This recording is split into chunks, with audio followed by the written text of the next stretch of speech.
Today, we're going to hear from three panelists on some of the past, present, and future impacts of their respective asset classes.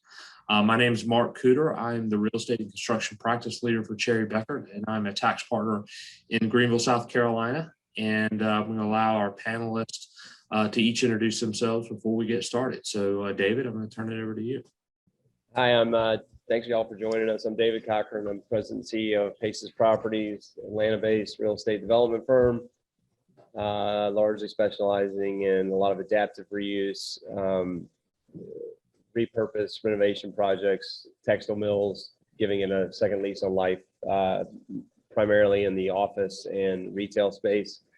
We also do some multifamily as well. I'm glad to be here. All right, Will. Great. Thank you, Mark. Glad to be here today. My name is Will Culp. I'm a partner with South Street Partners, a Charlotte and Charleston, South Carolina-based private equity real estate investment and development company. We are an 11-year-old company here at South Street, a bit agnostic to asset class, looking for value add and opportunistic type real estate plays with a heavy emphasis into the drive to resort residential hospitality space. All right, thank you. Andrew. Thank you, Mark, and big appreciation to you and the Cherry Bekaert team for putting this together and inviting me today. My name is Andrew Lenahan. I'm Vice President and one of the principals of First Florida. We are a Miami-based general contracting firm specializing in multifamily new construction. We build across the state of Florida. Our firm was founded back in 1963. And today we have approximately 25 multifamily projects under construction, comprising just shy of 3,800 units of various different multifamily shapes and sizes. So everything from garden style apartments that are stick frame to 30-story concrete high rise. Occasionally we'll step outside of the multifamily asset class and build assisted living facilities or hotels. We certainly are seeing more of a mixed use product type spreading in some of our urban infill projects, but our specialty is most certainly multifamily. I also have another company called Fortis Design Build, which is a vertically integrated fee development company and development management services that is principally based in Wynwood in Miami, that manages quite a few more asset classes within mixed use developments. Okay. Thank you, Andrew. Just for the benefit of the group, we are recording this webinar, and it will be made available to you in a day or so, and it will be sent out. As we go along, if you have any questions, we will be taking some questions at the very end. So please feel free to enter any questions in the chat room, and we will be getting those at the very end of our session. So with that, going to sort of get started. As I mentioned, we're primarily going to focus on kind of a past, present, and future about what's going on right now in the pandemic as it relates to real estate and construction. So I'm going to take us back in time a little bit, back to February, March timeframe of 2020. Obviously, a lot of news stories coming out about the COVID-19 virus and its impact going on around the world, and it's coming into the U.S.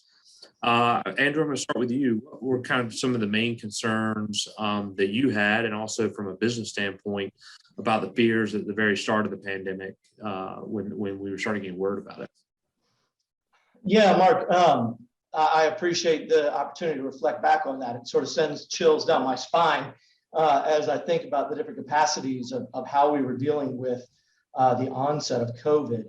I'm going to break it down into a couple different categories as I recall what we were going through, because the beginning, as everybody probably remembers, was more confusion than anything. We were trying to figure out, most importantly, how to keep our active job sites open and operational while protecting our staff and our field crews.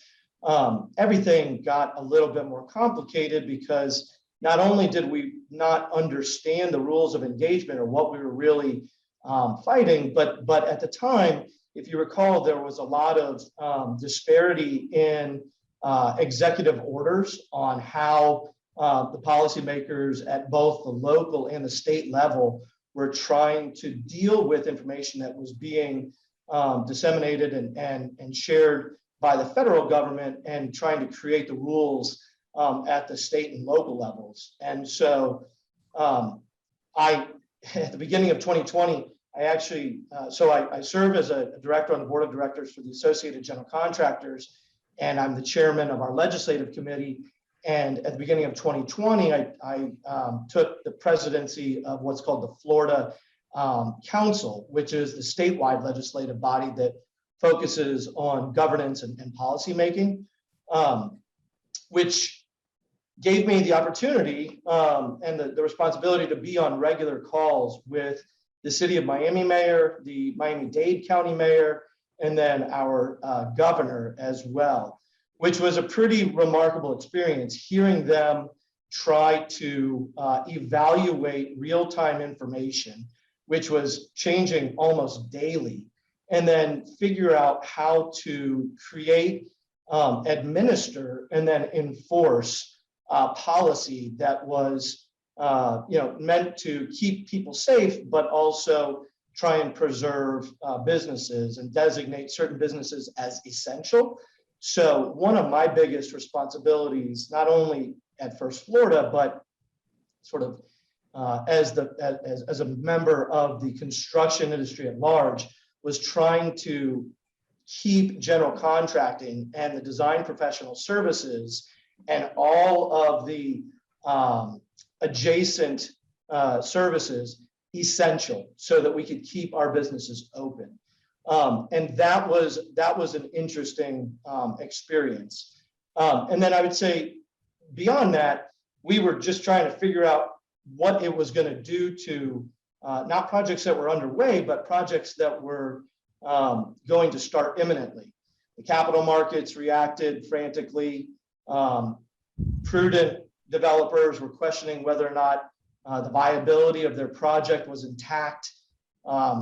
We were trying to understand the impact of what it might have on labor forces and material supplies and basically the culmination of all of those. And so we saw, it was really interesting to see such a wide reaction from institutional type clients to family office type clients to more one-off smaller office developers, to see how they evaluated that decision-making process and move forward. And so our biggest fears or concerns were how everybody was going to make their decisions and how we were supposed to, I guess, abide by our contractual obligations there too.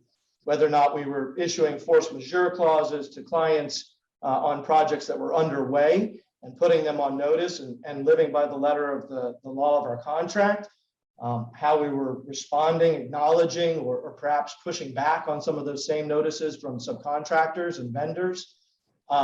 So it was a very dynamic evaluation of where to focus our concern at the time, because it did feel like a deluge of a lot of different issues.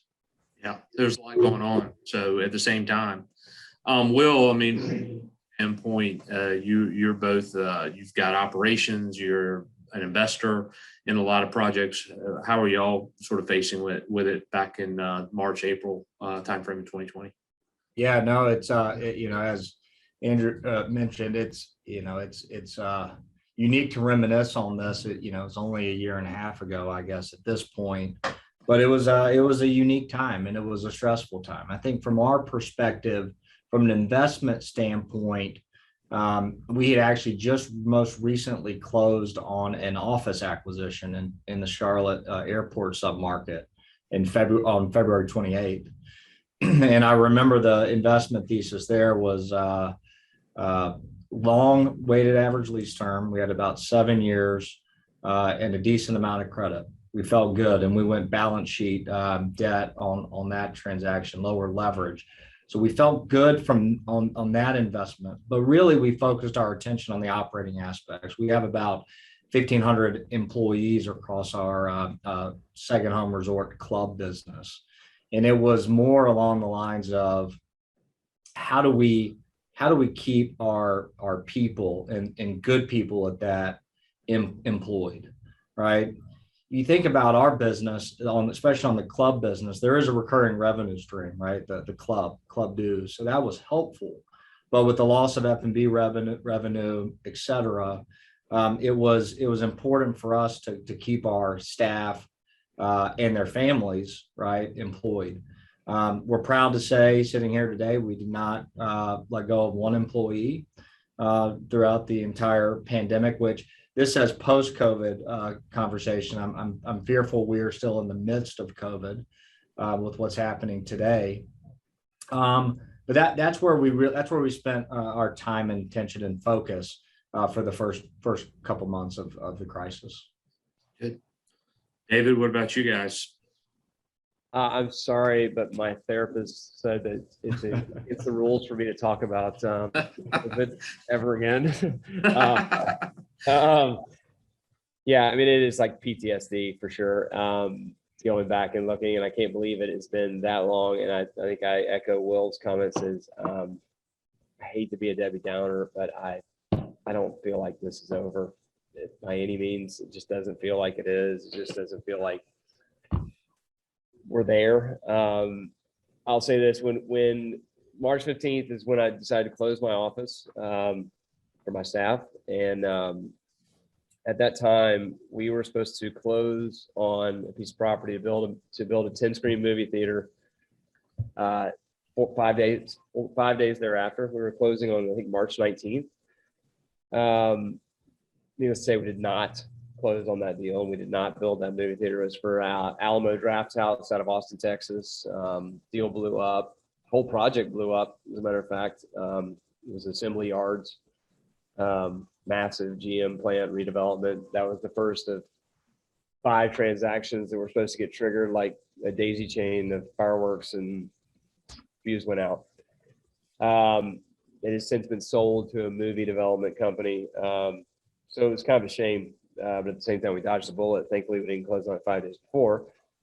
The time COVID hit in that March era, I was finishing up a music venue for live music that houses 2,200 people per show. That's finally getting ready to open September 1st, I think. Fingers crossed. 2 years late. First concert's Big Boy from Outkast. Y'all should check it out. It's the Eastern in Atlanta. It's a great concert venue, purpose built, beautiful, state of the art. It's in my Atlanta Dairies project. But we also had a health club facility that was under construction. We really thread the needle on the worst possible, and our portfolio is probably 70% food and beverage. So when it comes to being in the crosshairs of COVID, it was pretty harrowing. I mean, literally, when they shut down non-essential businesses, the only tenants of mine that were allowed to be open were like Ace Hardware and Floor and Decor. Literally, they were considered to be essential. And he also had a massive sort of technical error when it came to the executive order in Atlanta that was issued by our illustrious mayor.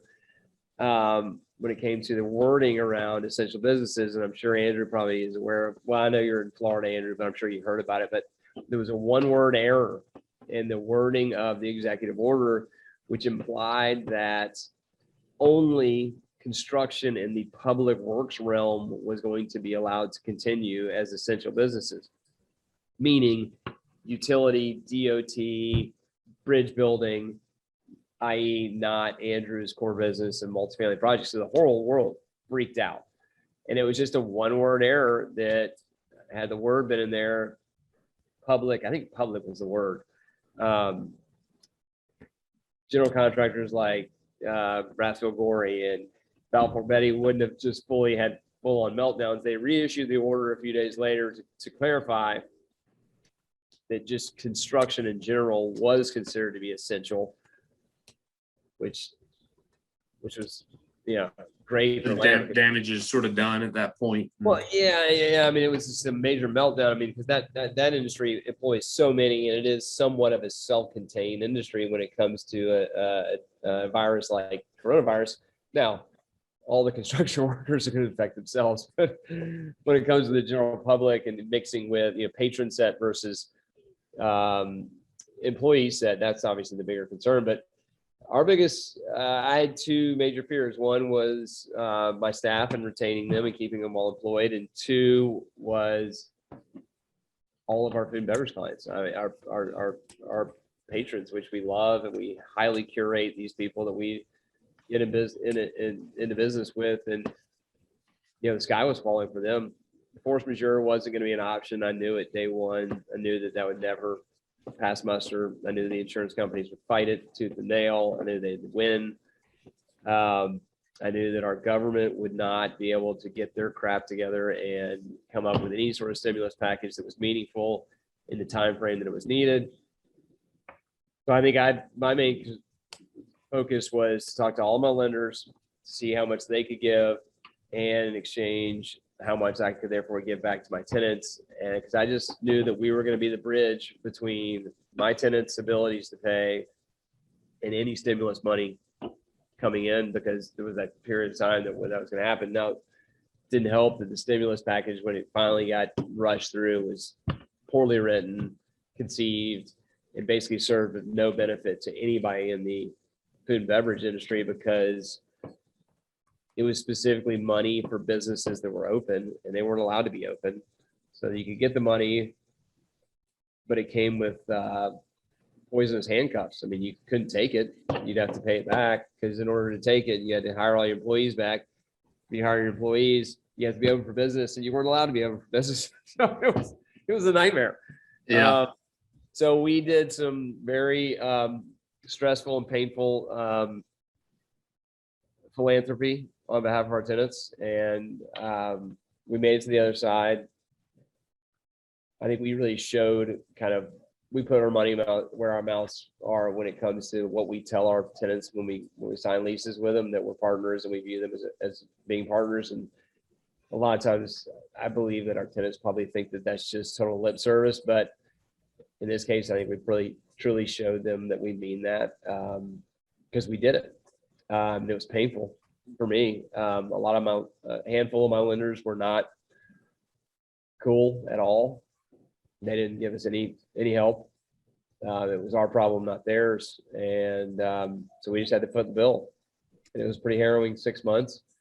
We've somewhat gotten to the other side, and I'm very proud to say that we didn't lose a single tenant yet. Knock on wood. I mean, we've still got some guys that are digging their way out, and most of our tenants have kind of made it back to the other side and paying us back for what they sort of borrowed or we carried for them. But it's still not perfect. It's still hard, especially in the food and beverage realm. The employee set is so much turnover, and with the unemployment practices they currently are, it's hard to get people to get off their couches and go to work. So we've got businesses that have patrons that are there to spend money, and they don't have staff, which is like the part of it that I just did not see coming. I don't think anybody did. I mean, I have one restaurant that probably has 100+ seats, and the other day the owner of the restaurant texted me. It was a Saturday.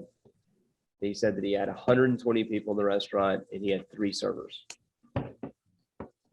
It's hard to do that. Yeah. Yeah, which means you've got 99 really angry patrons. Yeah. So I think that we're getting there. I just hope that this sort of latest thing is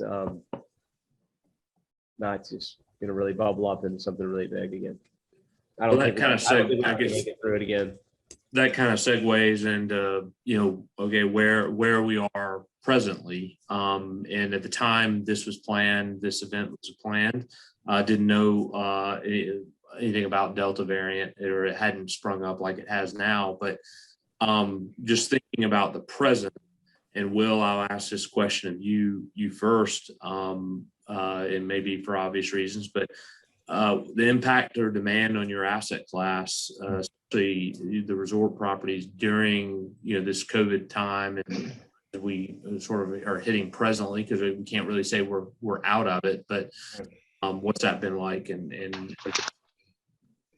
Yeah, I mean, nothing short of remarkable is what it's been like. I'm echoing what in understanding what David's saying. What we didn't see coming was getting people back to work. Right, we have from our club facilities, we are jam packed. Right, there are more people utilizing their second homes than ever before. They're there for an extended period of time. In some cases, they're becoming primary homes. Right. And we're having trouble opening the restaurants for lunch and for dinner. The golf course demand, unprecedented, right? Our strategy in setting up and being in the Southeast was on purpose, right? We believed in the immigration patterns to the Southeast, quality of life, cost of living, business-friendly environments, you name it, right? There's a lot of them. And I think what we have seen, and quite frankly, you're continuing to see, is this mass acceleration of that strategy, right? Throughout COVID, you're seeing it in cities like Charlotte. You're seeing it in, the second home places like Kiowa, Charleston for sure. And so I think, to David's point, if we have the staying power, right, if we can get through these challenging times, the Southeast is positioned very well for the future, right? Very well for the future we look at it across all asset classes, not just people buying homes and joining a club, but from the office perspective as well. People will go back to the office, I believe, right? I think it'll be modified, but I think people will go back to the office. So we feel very comfortable about our office commercial positions, right? From a real estate sales perspective, and what we did not see coming in March, April, May, was just the mass selling that we've experienced at all of our properties. The Cliffs communities, which is located in the Carolina foothills between Clemson, Greenville, and Asheville, as well as Kiowa Island, and now Palmetto Bluff down in Bluffton, South Carolina. Kiowa, I'll use that as an example, shattered records from a selling perspective. Between June 1 of 2020 and June 1 of 2021, Kiowa Island sold over $1 billion worth of real estate. $1 billion. Wow. The highest year on record was 2005. We all know what happened after 2005, but there was about 500 million of sales, right? So basically double what happened in 2005. 2021 is already on pace to beat 2020 at all of the properties. So we are fortunate. Inventory is the lowest it's ever been. That's our biggest problem across our portfolio of the resort residential is inventory. Occupancy in the hotels are way up. Drive-to destinations, people are vacationing within the drive-to market today. Drive-to used to be 4 hours, maybe 3.5, depending how young your kids were. It's now 9-10 hours. And so we feel fortunate where we sit. I do think that these, speaking specifically to the second home resort, we do need to be mindful of the stress and the additional use put on the facilities and the properties, given past practice of it being a second home versus more of a primary home for an extended period of time. Mm-hmm. Andrew, from your perspective in the construction side, what presently, what are you seeing on the demand? Obviously, everybody's hearing about construction costs. But what's that doing as far as your pipeline goes? Yeah, I'm going to digress just a little bit to talk about what happened just after the onset and why I think it led to where we are today. But so, as I mentioned, the capital markets became frantic.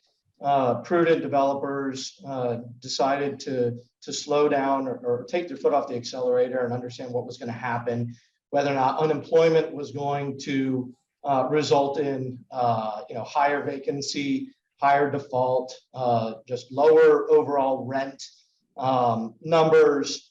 And there was also this expectation that as a result of that slowdown in production, that there was going to be terrific price relief, and that there was going to be this miraculous 10, 15, 20% reduction in price because there would be less demand on products and services. What actually ended up happening was a lot of the projects were put on the back burner for our asset classes, at least the multifamily and the mixed use.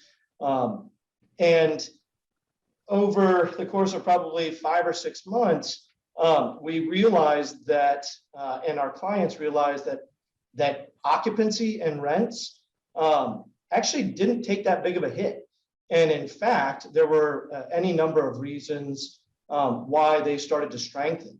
I think Will pointed out a really important factor, which was the immigration from places like California and New York and Massachusetts and Michigan and a lot of other places throughout the country where, you know, either adverse weather or adverse or unfavorable policy with respect to both COVID and taxes ended up shining a spotlight on Florida and accelerating the long-term immigration strategy that we've all been counting on.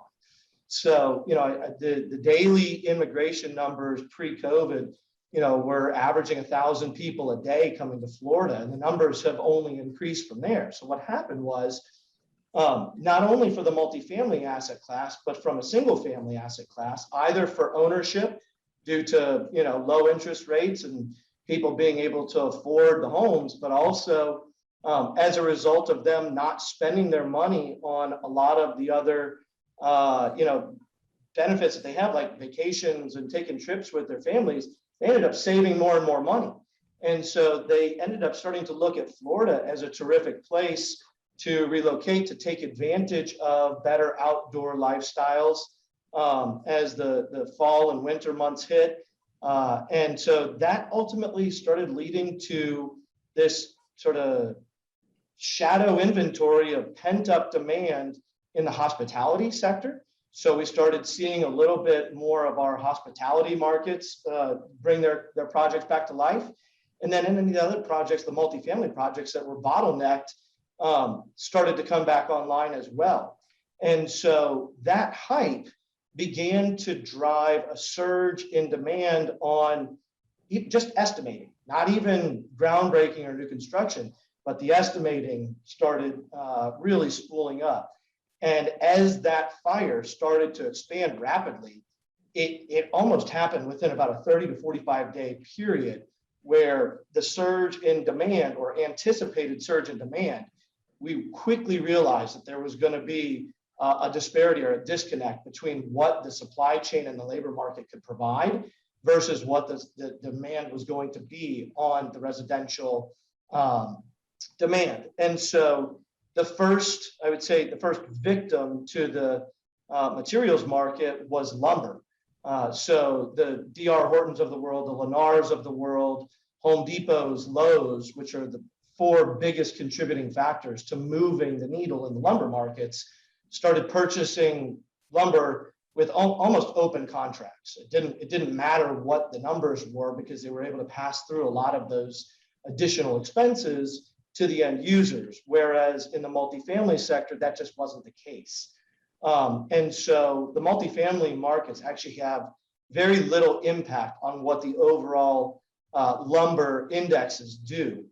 And so we started to see the futures contracts trade, 100, 150, 200, 250% higher than what they were in about a 4 to 5 month time span.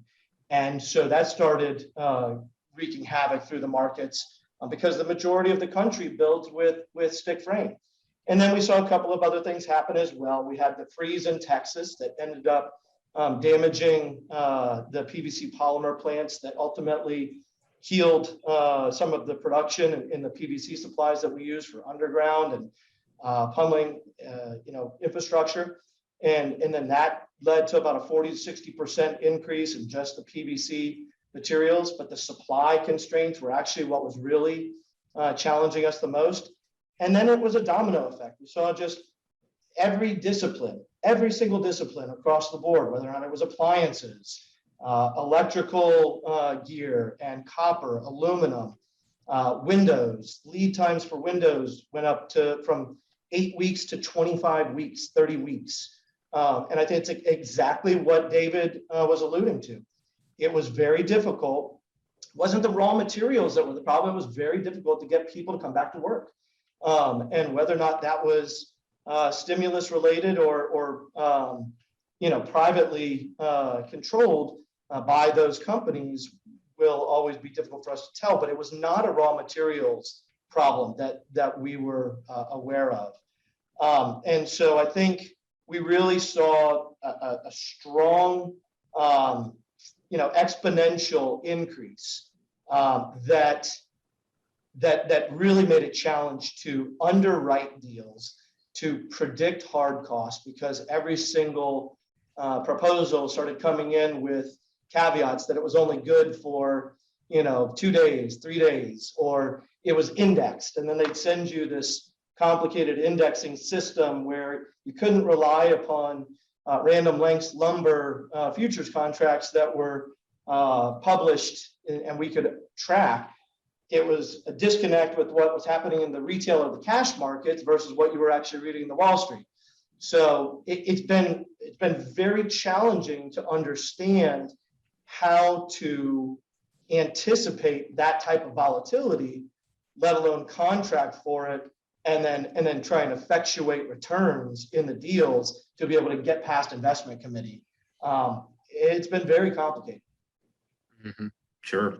Yeah, it has been. And it's like you said, just the prediction of it is very difficult right now. So David, I know you've mentioned some of the challenges some of your tenants faced with coming back and with some of the labor shortages and things like that. But when was it that you started seeing that some of your tenants or some of your properties, you felt like there was a turn, you became a little less concerned about it? I know we've got a new variant and we've sort of talked about that, but when was it that you sort of said, we're going to survive this thing, or we're going to come out of this together?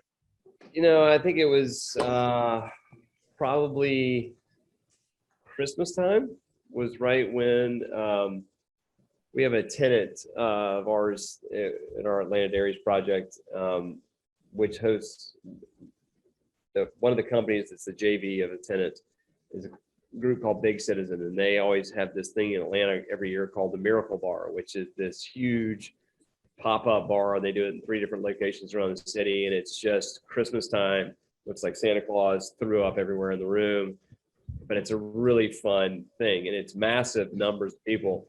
And they wanted to do one of the locations in our Atlanta Dairies project, and we accommodated them to do a lot of their seating in the common areas outdoors.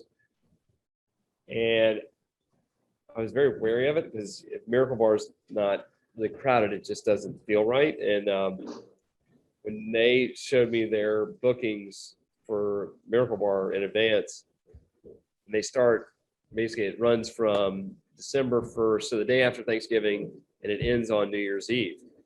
And it's every night of the week, except for maybe Mondays or Tuesdays. When they showed me their booking numbers, I was like, wow, people are not afraid to go back out as much before as they once were. And if it was a special occasion, they felt better about it because it was Miracle Bar. And I think the outdoor element made me realize that, all right, so people want to go outside. People want to go back out and interact with other people. They are afraid to do so. So if they're going to do it, what are the sort of things that are allowing them to sort of feel okay with the decision? And it was knowing the area, maybe knowing the place, outdoor elements, and CDC sort of practices being followed and heavily visible when it comes to hand sanitizer and staff. And if all of those sort of things align, like people weren't choosing to go out to their local Tex-Mex joints if they were going out to dinner. They were going to go, if they're going to go out to dinner, they were going to go to a place that had some meaning. They weren't doing it for utility purposes, just a meal out. They could do that at home, or they could get takeout. But when Miracle Bar announced that they were doing that thing, I realized that people were looking for that opportunity to get back out. Now, during Miracle Bar, they had like 3 different COVID-related full-on shutdowns because with the amount of staff that they had there, that staff gets off at 1 a.m. that sort of worker, they go out to bars and hi. This is Speaking of Matt. wanting to get out, say hello to everybody. There's like 100 people on this thing. So Nash. It's my birthday. Only in 8 more days. It's his birthday. Oh, it's only almost your happy birthday. early birthday. Yeah. All right. It's gonna be 21. All right. I don't want to skip 100 on my life. All right. I love you. Bye. So yeah, they kept on having like total like COVID meltdowns because a staff worker would go to a bar and everybody in that bar would get COVID later that night. So they kept bouncing back, and they had all the sort of tools at their disposal with rapid testing and things of that nature and disclosures, and people still kept coming back. So I think Christmas time was where I realized that people were tired of being stuck at home, and they weren't as fearful of the virus as they had been before. And that's where I started to think maybe we're going to get through this. I think that a lot of our tenants were hesitant. So yeah, I think there was so much emotion on this sort of roller coaster of COVID. Everybody was victimized in the beginning. Nash, I love you, but you gotta then close that door and sit over there. You can't just dance around in the background. It was a lot of sort of, they were highly traumatized in the beginning, and then they become somewhat sort of victimized, I guess you could say. I mean, they got petrified.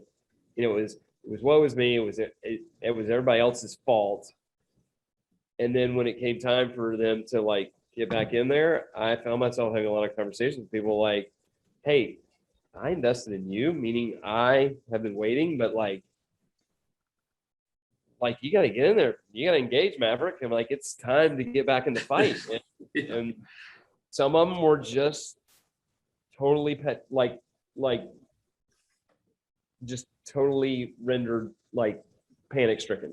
David, did you see any difference in the reaction or the willingness to resume getting back out based on asset location for different regions of states? Because we saw a very sort of dichotomous desire to engage, or a much higher fear factor, or respect factor, whatever it was, in sort of the strong metro areas. But for instance, our Central Florida and some more of the rural projects we were on, COVID just didn't exist. They didn't care, which at first I found potentially troubling. I was concerned because here we were trying to enforce responsible policy at sort of a company level, but slowly I realized, wow, okay, terrific.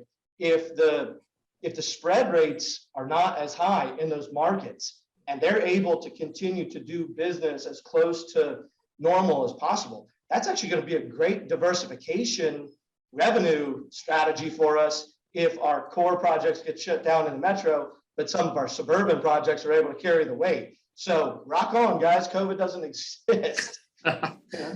Yeah, it was. I saw a lot of that as well. It was strange. I mean, every market of our assets, call it sub-markets within Atlanta, were very different. I mean, we own shopping center in Vinings, which is a very it's a high demographic area, but it's a small area. It's not like it's a metropolis. I mean, it's a neighborhood sort of vibe and feel, but our demographic is extremely older. But it's an open air center, specialty center. It's kind of like a mini version of like Van Avenues.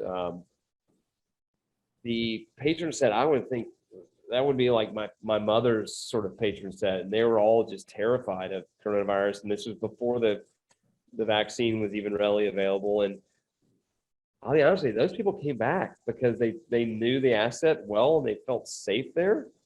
And it was a lot of outdoor space, and it was strange. It was like they could justify going to one of our restaurants there and having a meal in their heads. I mean, everybody's wearing masks and the staff was as well, but I thought that asset would have just totally shut down.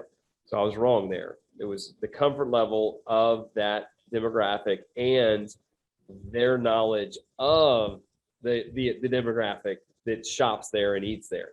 So they know that demographic, and it's all them. So they had this ability to not fear the unknown of randoms, mainly, hipster millennials being running around coughing and breathing on them. You should have gone to Naples. Naples was like the party town of Florida. Right. I know. It's because it's all nobody was going to take their 5:30 dinner reservation from them. That just wasn't going to happen.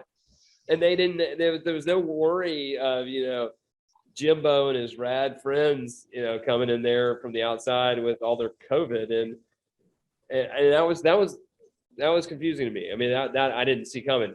And then you go to like East Atlanta Village in Atlanta, which is super hipster. There's a tattoo parlor on every third bay of retail, and hookah shops and vape places and hemp places, and we own a significant amount of retail down there. Those in that little micro sort of cosm, they just recently started opening indoor dining as an area. There was no mandate. The area just chose that they were not going to serve people indoors until very recently. So they just did like horse dining. Now, I guess circling back with what you said, I guess that's what y'all experienced at the clubs too, that they opened up, people wanting to come back to the clubs because they knew the other members and that sort of thing. What y'all sort of saw as well, similar to what Davis described. Yeah, I mean, for sure. I mean, I think quite frankly, it was that's what led to a lot of the activity on the sales side too, right? As people felt comfortable as a known quantity, whether it was Kiowa, Palmetto Bluff, or the Cliffs, the outdoor space, right, et cetera. Our clubs we were shut down for indoor dining most of the time, so we had a very robust to-go program, right? But still, even that served well. Members were comfortable getting in their cars, coming up and grabbing the to-go food or interacting with a staff member. But yeah, for sure, the comfort level of the known quantity and both staff and the like around them, I think certainly gives a comfort factor. Well, moving on to the future real quick, just because I do want to get through that and allow some time for some additional questions, but just talking in general about what the future kind of holds. I mean, I guess in y'all's opinion, your various asset classes, if there's been a surge in your asset class, do you think you foresee this slowing down at any time in the near future? And then because of what's happened during COVID, have y'all changed your processes or your sales? Has your sales cycle or lease cycle or any of that changed because of COVID and changed either for the better or changed permanently because of what you've seen there? Andrew, I'll sort of start with you on that one. Yeah, appreciate that. I don't see or anticipate any slowdown in the multifamily asset class throughout the state of Florida. We are turning away at least 2 to 3 projects a week right now. Historically, we've said no to more projects than we've said yes to. But at this particular time, about 6 weeks ago, maybe 8 weeks ago, we actually decided to not accept any new opportunities for new business and strictly turn our focus to buying out the projects that we had. And we did about a 12 project company-wide buyout so that we could ensure delivering on the commitments that we had made to our clients and trying to mitigate some of the volatility that we were seeing in the materials markets. If I were to predict where we sit in 3 to 6 months, and I'm going to rule out any of the additional variant influences, because I just think it's too difficult for us to understand the implications of those. I think that the materials markets are going to start to settle a little bit. I think that the rental numbers will remain strong. All of the key indicators point to renewed strength in that area, particularly as people do get back to a more stable work balance. We've had a lot of folks that are going back to work in their actual offices over the past 3-4 months.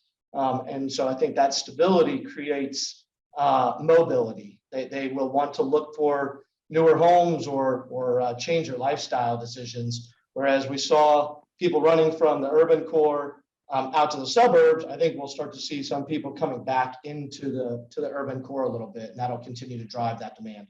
So with respect to multifamily, I don't see it slowing down whatsoever. All right. David, what about you guys? Any sort of thing that you see a slowdown in what we've started, or a permanent change in sort of y'all's processes or lease approach? Well, when call it the curtain dropped, I guess is the way I always refer to it, which is March, April. I basically sort of said I'm not going to do anything new until all of our assets are stabilized and no longer needing sort of ongoing triage. I mean, it full on started off like it was a bloodbath for us. I mean, it was triage, and now the patient's stabilized. I guess I would say no ventilator. But not up and walking around yet. I mean, I would say the majority of them are. We've still got a couple of problem children here and there. That just happened to do with the life cycle of where they were when COVID hit, from a lease up standpoint versus being a stabilized asset. Anything in lease up, basically nothing happened for like a year and a half. I mean, it was just dormant.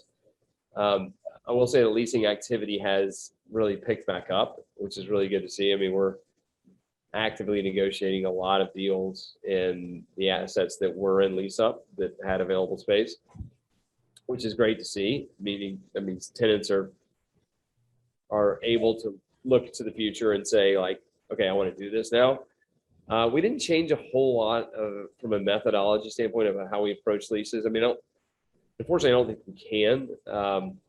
As much as I would like to be able to do more flexible short-term deals, I get no benefit from that. The tenant only gets the benefit. My underwriting remains the same, and it's a value loss for me. So maybe we were being a little more flexible on the front end when it comes to lease negotiations about how long it takes to get the tenant open.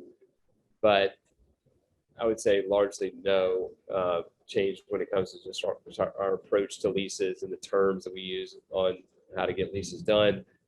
But I did just start looking at deals again. I looked at my first one I actually agreed to go look at a piece of property for the first time in probably a year. I'm one of those people that never sees a bad deal. So therefore, in order for me to hold true to my mandate, I basically didn't allow myself out of the car because I could justify anything, even if after making a mandate like that. So I just said, I'm just going to stay. I'm just not going to go look at the deals. If I don't see them, I can't find a way around it to do them. I promised my wife that too. So that was why. Good. But I'm starting to look again, and as much as this current time makes me nervous, it's different this time around. Even though the cases are up and the numbers are up, it's harrowing in a different space than it was before. It was harrowing before because I was terrified. I'm not as terrified now. I think it's more along the lines of, I don't think there's as much death on the horizon as there was before. And I feel like the government messaging is a lot clearer now. I think if politicians would just get out of the way, we would probably all be a lot better. Yeah, a lot of people feel better with the vaccine around as well. But well, what about you guys? I guess just to close out on the future, what's going on for you? Yeah, no, just to hit the commercial side of the business. Look, leasing activity's back. We're seeing it, we're feeling it. From an acquisitions standpoint, on the commercial side, we're still a bit hesitant. So it's really hard to underwrite, right? Where are some of these larger credit tenants going in terms of space, consolidation, location, you name it. From the second home resort residential space, it hasn't slowed down. It's picking up steam. Inventory's low, pricing's high. Is it going to slow down? Yeah, the answer is yes, it's going to. we don't foresee a cliff like there was in '07 after the pickup of '05, '06. But we do believe it'll slow down. We own and control 3 home building companies as well within each of our projects. And the dislocation of the market there is causing, it's hard to build a home right now for a decent price in a lot of these markets. So we're optimistic on the future. From South Street standpoint, we were successfully able to raise our first discretionary fund during COVID. Didn't have one in-person meeting. It was a lot of these Zoom calls. And I think that speaks to our kind of our asset class, how we look at the world. It is hard to underwrite right now, but we feel good about the position of our portfolio and our asset classes. Great. All right. Well, we're going to take a few minutes, last few minutes for some questions. So Catherine Baisley, I'm going to turn it over to you, see what questions you collected. Okay, the first one is from Brad, and he is wondering what you guys are doing to make the workplace safe for reopening. Have you changed any HVAC practices, more fresh air, more 13 filters? What are you doing? What are you communicating to tenants? And are you mandating CDC procedures in the buildings? Maybe start with Andrew on that one. Yeah, certainly appreciate that question. So we actually never closed our office entirely. So we dealt with this issue quite a while ago. And several of the suggestions that were just made were all utilized. We ended up using ion and UV light filter systems that we put into our central HVAC systems. We increased filters. I still actually, I've been doing this for about 1.5 years now, hired ServPro to come in every Sunday morning to do a fog and high touch point wipe down of the entire office. That includes everything from door handles to light switches to telephones, keyboards, mouses, you name it. And frankly, we're just having regular meetings with our teams to ask what other features or enhancements we could make to the office to make everybody feel safe. We just sent out a new policy yesterday that is acknowledging the rise in cases due to the Delta variant and reminding people that what they do outside of the office is just as impactful as what they do inside the office, and encouraging everybody to practice, safe COVID responsibility at home and in public. Hey, Andrew, are you starting to see anything in the design side of what you guys are building? Like, are anything getting into some of your projects that you see as different from pre-COVID? Yeah, there's no question about it. So the introduction of outside air has become certainly a more prevalent tool, which is somewhat of a controversial subject because of our humidity levels in South Florida and the introduction of that humidity into our assets. But there's unquestionably value added by doing that. There has been a lot more contactless opening features, whether or not they're doors or automated systems.